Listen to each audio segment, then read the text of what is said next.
Güneş sistemi.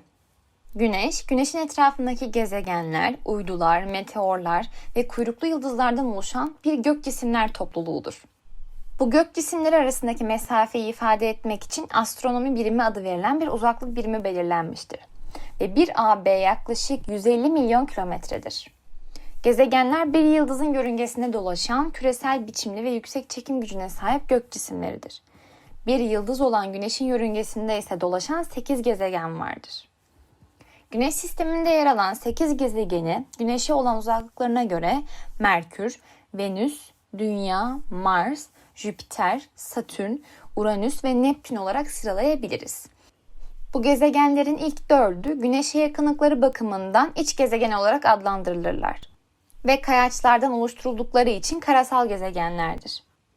Son 4 gezegen ise Güneş'e uzaklıkları bakımından dış gezegenler olarak adlandırılırken gazlardan oluştukları ve çok büyük oldukları için dev gaz gezegenler olarak adlandırılırlar. Dış gezegenler farklı yoğunlukla donmuş toz ve buzlardan oluşan halkalara sahiptir. Güneş'e en yakın gezegen olan Merkür, Güneş'in etrafındaki bir turunu 88 günde tamamlarken kendi etrafında 58,6 günde döner. Uydusu olmayan iki gezegenden biridir.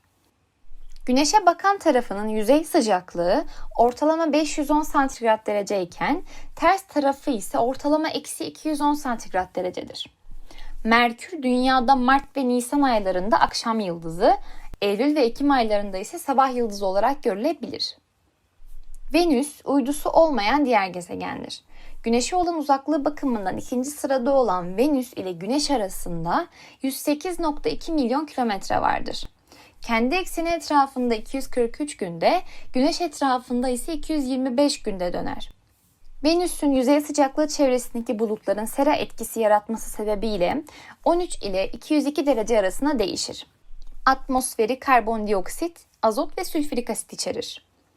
Yansıtması %80 civarında olması sebebiyle Güneş ve Ay'dan sonra gökyüzünün en parlak cismidir. Sonbahar aylarında Dünya'dan gözlenebilmektedir. Sabah veya akşam yıldızı olarak adlandırılır. Güneş sisteminde üzerinde yaşam olan tek gezegen olan yerküremiz Güneş'e yaklaşık olarak 150 milyon kilometre uzaklıktadır. Atmosferinde %78 azot, %21 oksijen vardır ve kalan tüm elementlerin atmosferdeki oranı %1'dir. Dünya demir nikel karışımı bir çekirdeğe sahiptir.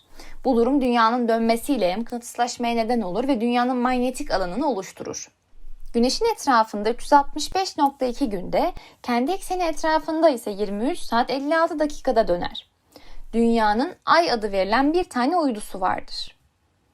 Güneş'ten 227 milyon kilometre uzaklığında olan Mars'ın %95 oranında karbondioksit içeren bir atmosferi vardır.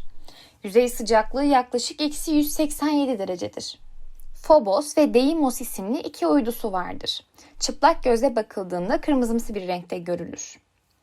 Güneş sisteminin en büyük gezegeni olan Jüpiter, Güneş'e 778,3 milyon kilometre uzaklığındadır. Atmosferinde renkli toz, hidrojen, helyum, metan, su ve amonyak vardır ve ortalama yüzey sıcaklığı eksi 148 derecedir.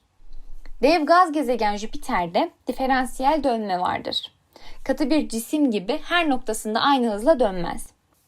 Jüpiter'in 4'ü 1620 yılında Galilei tarafından keşfedilen 60'tan fazla uydusu vardır. Bu 4 uydunun isimleri ise Io, Europa, Ganimet, Kalisto'dur. Gökyüzünde Ay ve Venüs'ten sonra en parlak gök cismidir. Üzerindeki kırmızı leke Dünya'dan daha büyük bir bölgede etkili olan güçlü fırtınalardan kaynaklanır.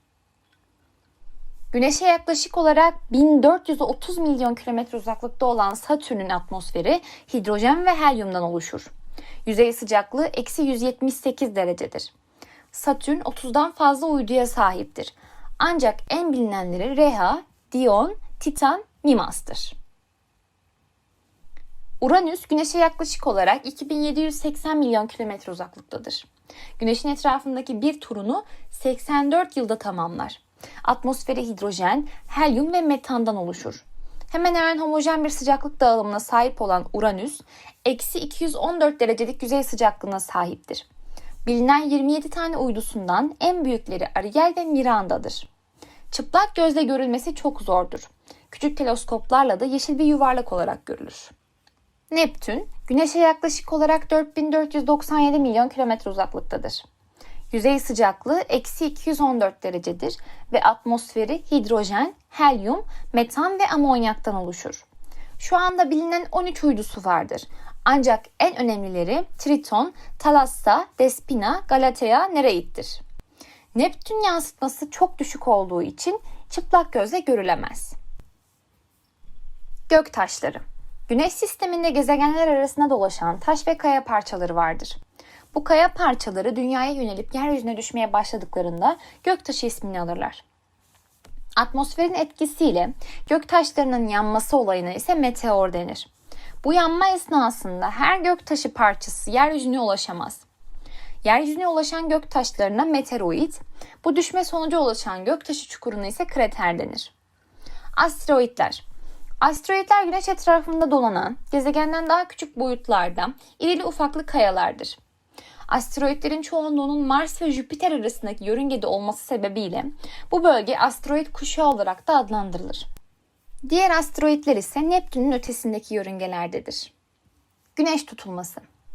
Ay kendi etrafında dönerken aynı zamanda dünyanın etrafında da dolanır.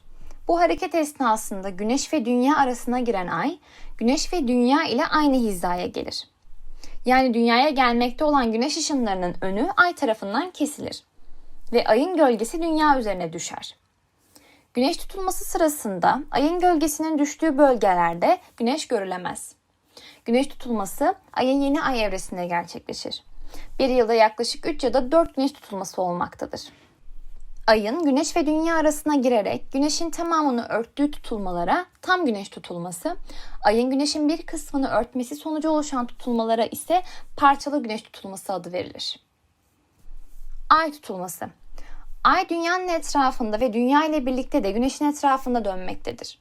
Bu hareket sırasında Dünya, Güneş ile Ay'ın arasına girdiği bir sırada Güneş, Dünya ve Ay aynı doğrultuda hizalanırlar. Bu sırada Dünya'nın gölgesi Ay'ın üzerine düşer ve Ay tutulması olayı yaşanır. Dolunay zamanında gerçekleşen bu olay sırasında Ay çok kısa bir süre görülmez. Ayın tamamının Dünya'nın gölgesine girmesi sonucunda oluşan tutulmaya tam ay tutulması, Ayın bir kısmının Dünya'nın gölgesine girmesi sonucunda oluşan tutulmaya ise parçalı ay tutulması denir.